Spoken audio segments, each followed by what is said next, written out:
All right, this is the second part. This is the very next day.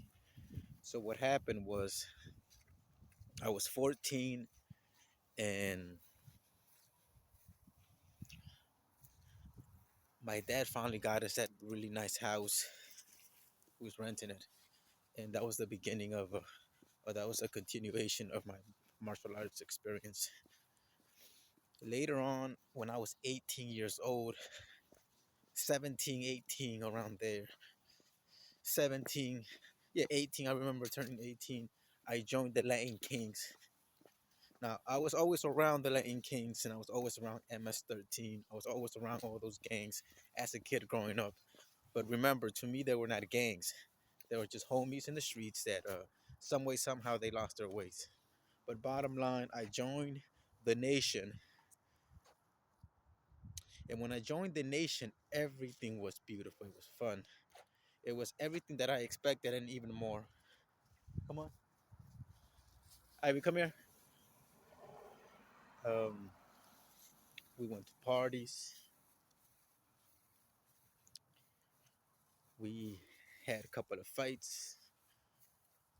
We had reunions. We had so many things going on. But the main thing that I thought that we had was loyalty.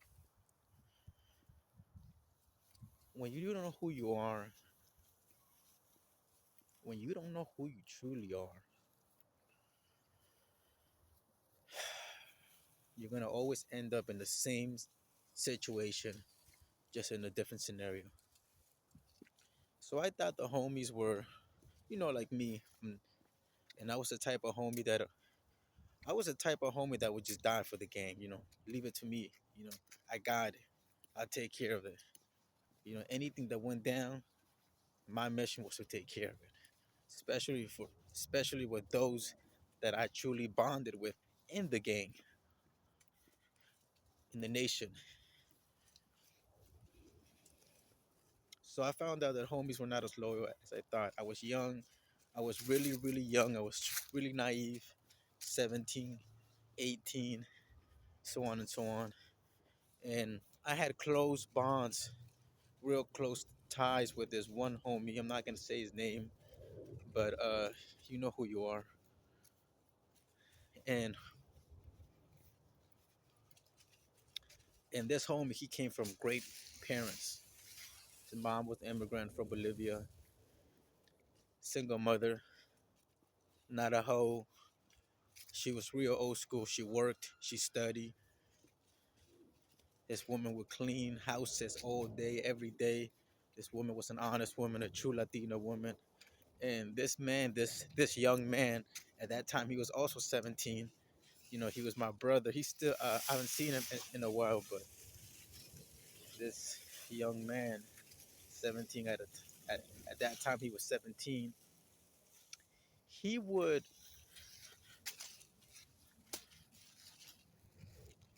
he would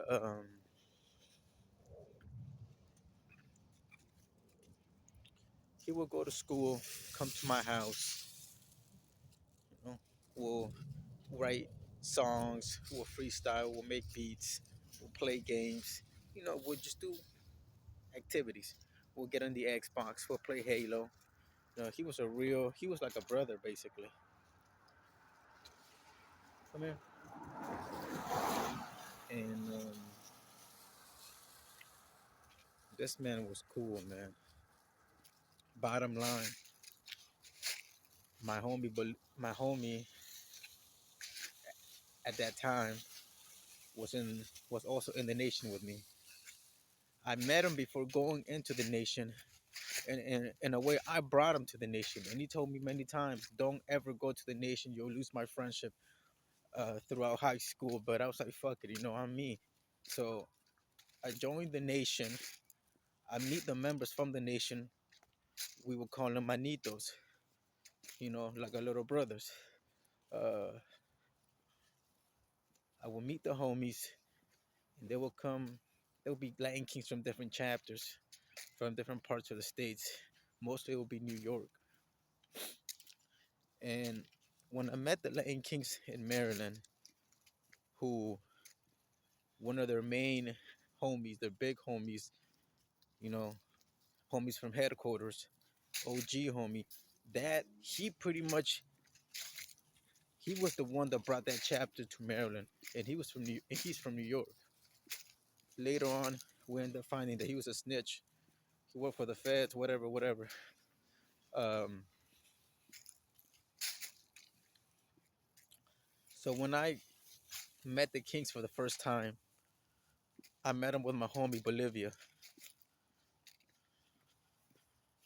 and cool homie, like I said, cool homie. We met up with the Kings at this park. I can't tell you what park, but it was this park, and that's when I met the Nations. They all came up to me, dapped me up. We talked. Police came. You know, we caused a commotion without even wanting to cause a commotion. It was about 80 something deep. Well, that was my first day introducing myself to the nation.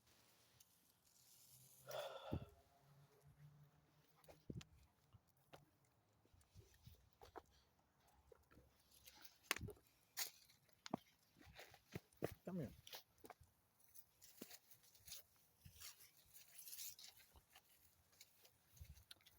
That was my first day introducing myself to the nation. And what happened was, well, I get introduced to the nation. I don't remember exactly what happened the second day. Not exactly. I don't remember exactly what happened the second day. But bottom line, I got down. Homie, my homie was just there to support. But I was somewhat already down because I grew up with most of them. See, like I said before, when the foundation is not correct, your sons will eventually move out. They will come out the house, and who's ever outside, who's ever with them most of the times, that's the person who's basically teaching them or he's learning from. They're exchanging energy. So if your kids are dealing with homies from the streets, or if they're dealing with their teachers most of the times, that's the people that they're learning from. So in a way, I was already down with the homies, and I was down with so many homies. I wasn't officially down with any gang, but I grew up with the homies. Well, bottom line, I got into the nation. Everything was fun. Everything was as I expected, and even superseded my expectations. It was fun. Got to see very beautiful Puerto Rican women, Dominican women, all types of beautiful women from all types of countries. It was very beautiful. It's a very beautiful experience, but that only lasted for so long because obviously there was some issues with the Elaine Kings. We're having some issues with some other homies, this and that. I'm not gonna get too deep into that, but bottom line, things got fucked up. Things got heated. Police came through, and a bunch of things. I'm not gonna get into detail with. Bottom line, that happened, and man, I saw police looking through my trash can. That's when I started just thinking to myself, is this even worth it? And the homies that I thought that were my homies, I can't say all of them, but they were snitching. They were snitching in a way. Not all of them, just two certain homies. And it was some wild shit. It was some confusion. It was a bunch of but it was bullshit. It was bullshit. And when it's all said and done, it was bullshit. It was a lot of contradictions. And the older homies wanted to manipulate the young manitos. But when it's all said and done, when it's all said and done,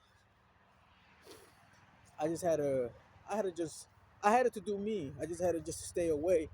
And God has always been with me. I always been one with God. And the thing, how I mean, it's beautiful how things truly work. That I didn't have to do no escaping. I didn't have to do no running. I didn't have to do no wild dumb shit. I didn't have to do anything. What I did was I, I just stepped away. I just walked away, and something happened within the nation, within the chapter in Maryland that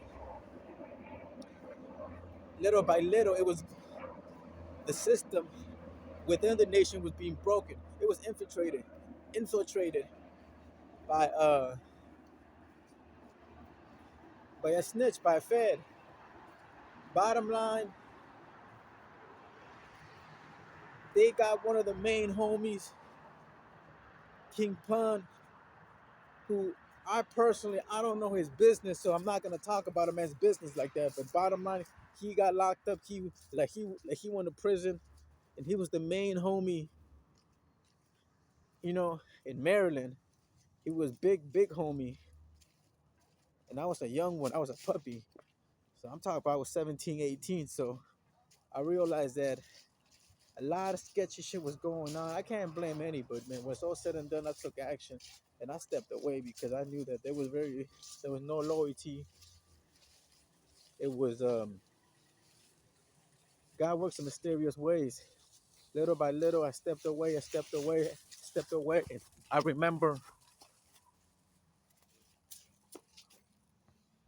I remember how it wasn't easy, but I remember how little by little, I was no longer in that world. I changed my life. And then I changed my thoughts, and then I changed my life. My life changed. My life changed. My life work was a byproduct. The 3D world was a byproduct of my feeling of the person that I was no longer and the person that I am today. So it wasn't overnight, but I remember that in the first couple of days that I was planning just to walk out because there was a lot of sketchy shit going on, a lot of weirdo shit, a lot of things. I can't even talk about certain things because it's just I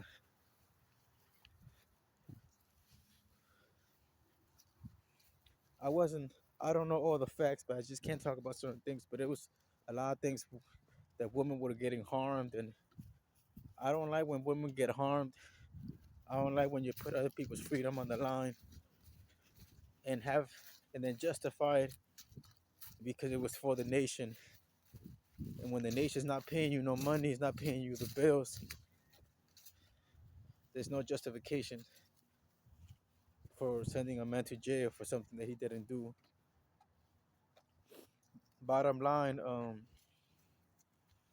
must have been a couple of weeks, maybe 3 weeks before I was told by a homie in the nation that things were being dismantled. That little by little, the foundation, which I talk about foundation, Cookie, calm down. Like as the foundation was being cracked, the foundation was no foundation. So I remember being told that I would just have to just lay low for a couple of weeks, and I will be safe because I was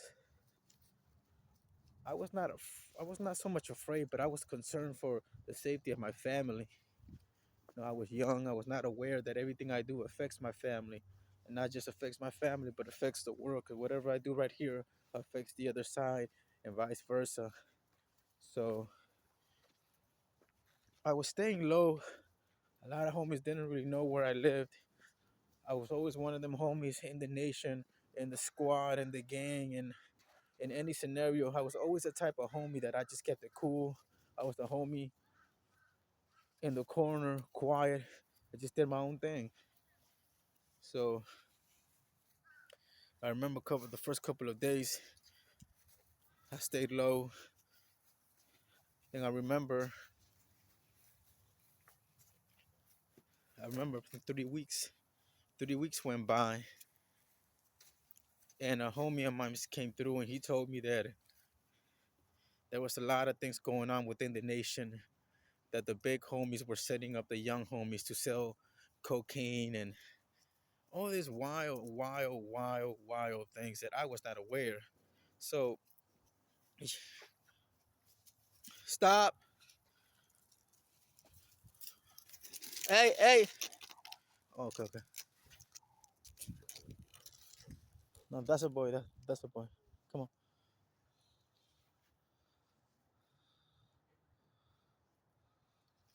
come in. Cookie, stop. All right. So bottom line. So bottom line. So then, what happened was,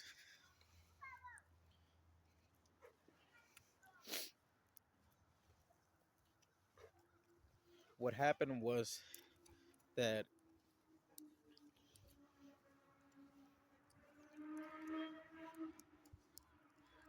Oh yes, there were the guys supposedly, allegedly, they the big homies, the older homies, allegedly they wanted to. They were planning for the younger homies to sell cocaine and stuff it in book bags that would be shaped as a doll, so on and so on and so on. So I heard about this. So then I definitely stayed low. I definitely stayed low. I become here. I definitely stayed low because now I was aware that I did not want to be a part of something that I never was a part of anything. Like anyways, I never stood for that. To me, the nation always stood for love, peace, respect, discipline, and don't mess with us because we may show you love, but it's all about discipline and showing self-discipline. But that was just me. So I learned so many things about people and myself that I'm so happy and grateful that I came across those people.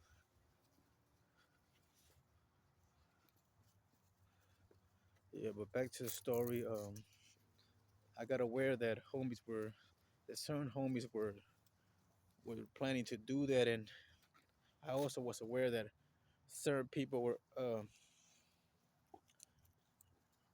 were calling other people rapists, were claiming that they got raped. Uh, so many things were going on within the nation that I was not aware. Since I was just a new member, I wasn't aware of certain things. But the homies that were there that started it, they was aware of so many things. So, like I said, there was no foundation within my foundation. There was no foundation within their foundation, and eventually everything cracked.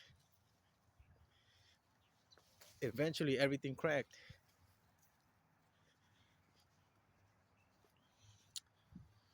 The last thing that I heard from them was, after I stayed low for a couple of months, I heard that the gang dismantled. I heard that the nation was no longer a nation. At least the chapter of Maryland was no longer a chapter. At least the ones that I was aware of.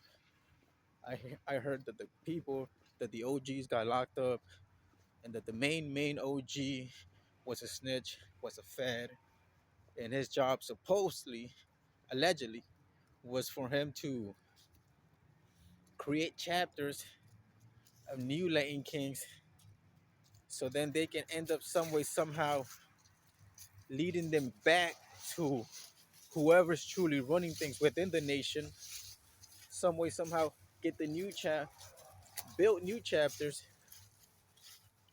within the nation, and some way somehow those chapters will intertwine, will mix with the other chapters, and that's how they will get I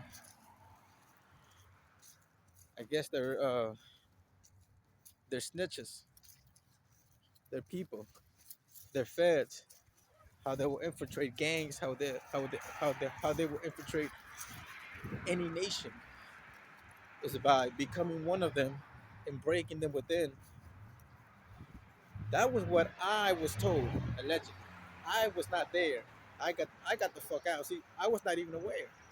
See, that's what happens again when you have no foundation in the house. You don't have a mom. You mostly always by yourself. Mostly always by yourself. So what do you expect to get? You go outside and you find people like you. You end up mingling with them, you talk to them, and you end up finding out that these people are actually good people. They're just playing around.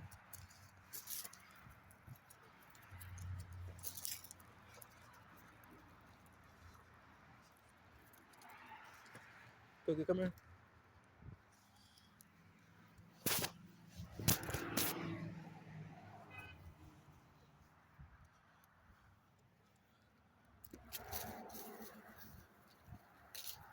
So that was that was just a glimpse, clip of what happened in my life, and in even a smaller clip of what happened to the nation, to the chapter in Maryland when I was there. I don't know what happened before, and I don't know what happened after. But I just want everybody to know that I was a teenager. I was not aware of who I am. I was not aware that I am one with God, that I have a purpose in this world. I was not aware that I wasn't even aware. I had not awareness. I was not even aware that awareness was the key. Without that, I would just be a slave, and I was a slave. But I'm glad that I was once a slave. I was once a slave of this matrix, in a way, because now I know, I can see it. I have my spiritual glasses on, and I can just keep moving. I can see people. I can see them coming. I just avoid them. I no longer fight them. So that was a small glimpse. I don't go into too much details because there's a lot of things that happen. There's a lot of stories within the stories. My version, their version, others people's version. But that was an experience that I had. That's not who I am. It's an experience. That's all. It's an experience. And that was that. That was from seven. That was really since 1990.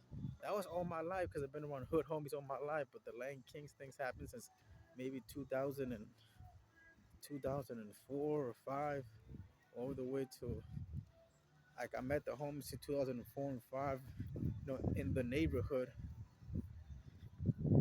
In 2007, I was in the chapter. I was in the nation as a young puppy, not aware of my power, not aware that I am one with God, not aware that this is an experience, and I was not aware of anything. That's why I was easily induced to anything. So that happened, and I remember I got out without even getting out. That's the beautiful thing. And after that, started doing my own thing. Started going back to lifting a little bit of weights, just a little bit. I lost the passion for the martial arts when I was in that gang, when I was in the nation, whatever you want to call it. I remember I was all about Bruce Lee. I was all about watching Bloodsport. I was all about lifting weights. I was all about doing beautiful things, and I still am. But there was a chapter in my life that I was no longer doing that. I was far away from that. I was partying. I was drinking. I was smoking. I was having lots and lots of sex.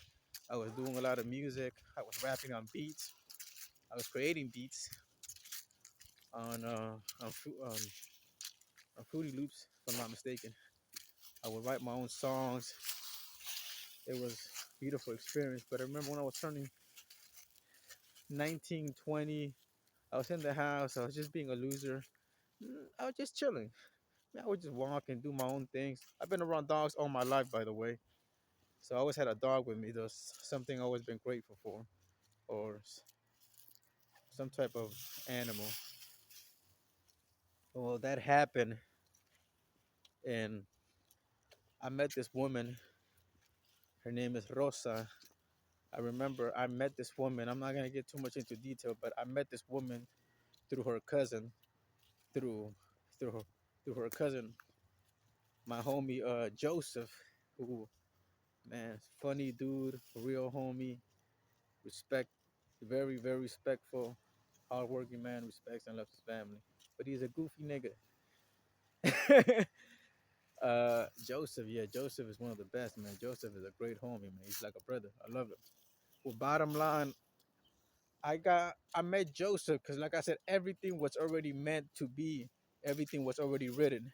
And the thing about this is, I wasn't even thinking about anything, but later on, I'm gonna tell you why I believe this truly happened, or why this happened with this person. It could have happened with other people, but I met Joseph first through Facebook.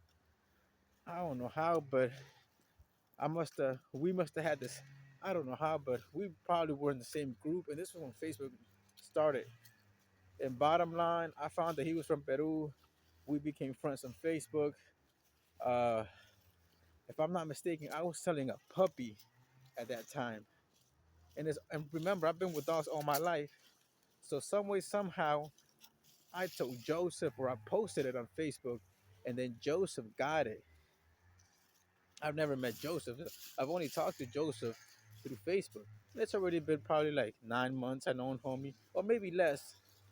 I thought homie was a fucking superhero at first, because I was like, man, he's smooth, he's Peruvian,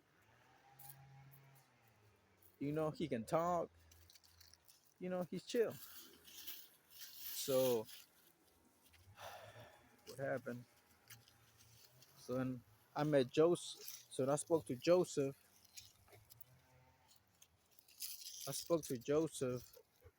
through Facebook, and I told him I was selling dogs. Come here. Come here. I told him that I was selling dogs, Shih Tzus, and I don't know how, but he told me that his cousin was looking for, like for, like for some dogs, and I thought it was a male, not a female. So bottom line, I get introduced to Joseph's cousin through a phone text. I text, that person texts back. I text, we text, and I thought it was a male, not a female. But then when I found out it was a female, you know, we were still texting. But I remember we were talking about the price, we were talking about the dogs, and we were still texting. And I remember that I sent a picture of me shirtless, looking in the mirror. This must have been 2011. I sent a picture to her, and at that point, I didn't know what she looked like. I was not aware of anything. I was not aware of any of her features. I was not aware of her beauty. I was not aware of anything. Remember, at that time, I still have not even seen Joseph, not in person. And I sent the picture. Bottom line, she gets it. She replies. I think she liked it. I don't know. And then we started texting back and forth. I don't remember exactly what we were texting, but I remember once I was texting something. We were just texting back and forth. Let's bottom a little bit of everything. Cookie. And bottom line, we was texting back and forth, and we finally meet. I remember she came through. She came through in her Toyota Corolla, if I'm not mistaken. She came through. She scoped out the house. She called me. I came outside. She thought I was gonna be a lot bigger. She told me that later on, and she expected something else. Bottom line, I meet her. She's a very beautiful woman, by the way. Um, the first time we meet, we go inside the house, and we're obviously gonna have sex. We had sex, and it was okay. There was no feeling. There was no nothing, and I didn't feel anything from her. And at that point, we had sex. We laid down. We did our thing. And remember, I was 20. I was 20, turning 21 actually. So this was fast. This was pretty much uh straight out of just me going from the gang to being by myself and then going and meeting this woman. So we meet, we have sex, we find that we find out that we have certain things in common. We lay down. I don't know. She stays all night. I don't know, and I don't really remember. But this woman, I end up finding out that she has two kids. I was not aware until later on. I'm talking about later on, maybe about a month, maybe a month and a half, just long enough for me, just long enough for me to like her.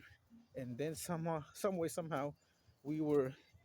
I remember we were in my bedroom, and then she tells me, "Hey, I have kids," and I looked at her, and I was disappointed because in my mind, she was the coolest thing in the world. She was the best woman in the world. I was young. I was not experienced, and you know, she's beautiful. She's sexy. She's young. She's strong. Everything works. And I was 20.